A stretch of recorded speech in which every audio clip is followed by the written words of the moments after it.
প্রিয়তমা ছবিতে জুটি বেঁধেছিলেন ঢাকায় ছবির নায়ক শাকিব খান ও কলকাতার নায়িকা ইথিকা পাল। বরবাদ নামে নতুন আরেকটি ছবিতে চুক্তিবদ্ধ হয়েছেন তারা। ছবিটির পরিচালনা করবেন ছোট পর্দার পরিচালক মেহেদী হাসান। এটিই হবে তার প্রথম সিনেমা। বিষয়টি নিয়ে পরিচালক মুখ না খুললেও তার একটি ঘনিষ্ঠ সূত্র বলেছেন, অনেক আগেই শাকিব খান ও ইথিকা পাল ছবিতে চুক্তিবদ্ধ হয়েছেন। আগামী 25শে সেপ্টেম্বর থেকে ভারতের মুম্বাই ছবিটির শুটিং শুরু হবে। নাম প্রকাশ করা না শর্তে ওই ঘনিষ্ঠ সূত্র বলে, বছরখানেক আগে পরিচালক মেহেদী হাসান হৃদয় শাকিব খানকে এই ছবির গল্পটি শোনান। গল্প শুনে শাকিব খানের পছন্দ হয়ে যায়। পরে হৃদয়ের ছবিটি তৈরির যাবতীয় পরিকল্পনা পছন্দ হলে শাকিব খান রাজি হন। আগামী 25 সেপ্টেম্বর থেকে টানা 45 দিনের শিডিউল দিয়েছেন শাকিব খান।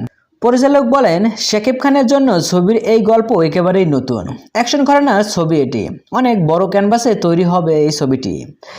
জানা গেছে, ঢাকা সিনেমার হলে 2 বাংলা থেকে শিল্পী কলাকুশলী থাকছে এই ছবিতে। গান থাকছে 4টি।